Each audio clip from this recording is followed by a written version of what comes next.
Yeah, this is like my baby album. So it's my parents when they were, I guess, 27. There are a lot of photos of me sitting in trees, I'm realizing.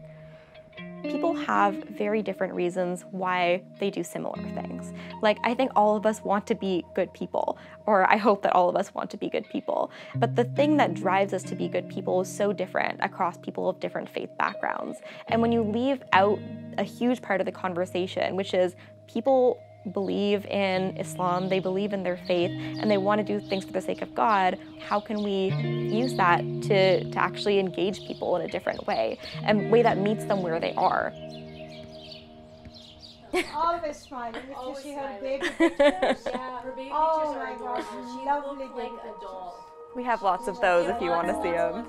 My Nanyama, so my maternal grandmother, she was an educator and she taught English as a second language. My Dadiama, so my paternal grandmother, she was also an educator. She moved here from apartheid South Africa. When she was young, she was kicked out of her house in South Africa. It was an area that was basically given over to white individuals. For a while they were homeless, and eventually they landed in this small little apartment where her and her many siblings would live. And downstairs there was this lady, and she was one of the founders of this group. And this group, basically, they were a bunch of what were considered housewives who started to raise money through an Indian South African cookbook. And they told my grandmother, we will happily support you in your education with the money from this cookbook, but show us the grades, show us you care. So she did, and literally the result of this Indian cookbook, that's why I'm here. Like, that was the thing that funded my grandmother to be the first in her family to get an education, and to then, of course, become a teacher, and then, of course, have the mobility to come to Canada. Like, this group of what apartheid considered housewives with no significance to the state completely changed the life of my family and the fabric of my own life. I spent so much time with both my grandmothers in the kitchen, and it's interesting, the kitchen is often very much belittled as like, oh, the housewives are there, but we would be sitting in the kitchen and having these really interesting conversations about apartheid and about activism and about politics and about community. And so I spent so much time with my grandmothers, like cooking and making great food, but then also really, really learning about the meaning for them to have chosen lives that were about education and empowerment. Ultimately, if you dig deep into the why, it's that we're doing this for the sake of, you know, faith. The value of community activism to us was consistent with the value of being a Muslim. And so many of the conversations were about doing it fi sabilillah, or like for the sake of God. In my undergrad, I got involved with the Canadian Muslim Vote. I actually met the co-founders of Green Ummah there.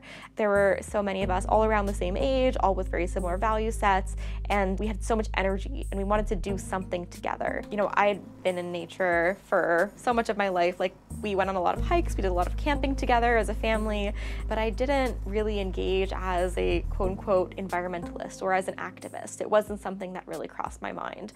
And then I took this course at the University of Toronto, which was about nature in the city. I realized that there's so much nature around us, and we need to engage with that and find ways of building and protecting those spaces, and also helping the people who might not have been part of the conversation or might not have heard of those spaces, helping bring them into those spaces. So when Adil called me up, and Adil was my coworker from Canadian Muslim Vote, he called me and said, listen, I had an idea.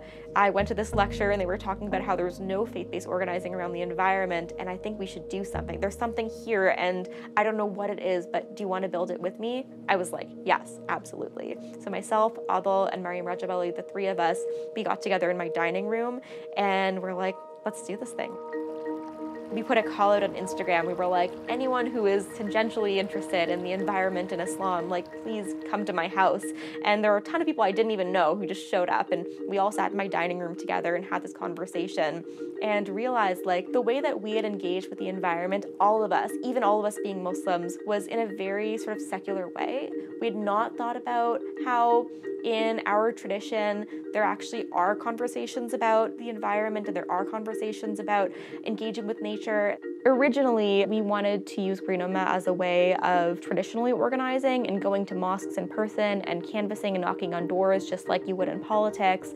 And then the pandemic happened and we sort of lost access to all of our knowledge about how to do civic organizing. So for us, we started as a digital campaign and it blew up in a way that we didn't even expect. Like we went from 0 to 1,000 followers in like a couple of days because people really wanted to find new ways of connecting. After that campaign, we realized that the gap we wanted to address was education. And I mean, education is so important to me, given both my grandmothers being teachers, and the reason why we started Green Ummah was because of a lecture series. So we wanted to continue to build on that. We brought in a ton of volunteers to start building out the Greening Our Communities Toolkit, which is basically the first ever curriculum in the world, as far as I know, that talks about Islam and the environment. And so we built that out, found funding for it, and deployed it in like 5 schools as a pilot, and it had transformative impact for hundreds and hundreds of kids.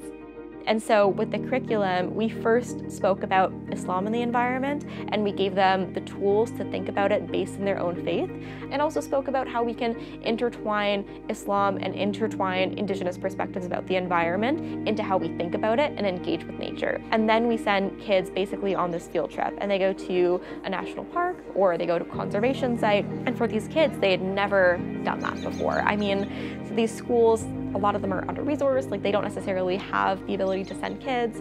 And these kids would go to these sites and come back and say, I've never been in nature before like that, and I want that to be my life. Like it really changed their perspective on how they wanted to engage in nature, not just in the moment and not just going to the forest, but also now finally thinking about what can I do to protect these spaces and make them better. I mean, my grandmother literally told me, she was like, Marium, this is the most important work that you could be doing. It really is her legacy. Like if she was able to impart one thing to us, it's a belief in our faith and a belief in community work. And so it makes her like really proud of the work that she's done. And because she also fought so hard, both my grandmothers fought so hard for us to even be able to be who we are in Canada and like not have to compromise in our values and beliefs. For me to be doing this work and doing it uncompromisingly is really, really special. They set the groundwork and I'm building on it.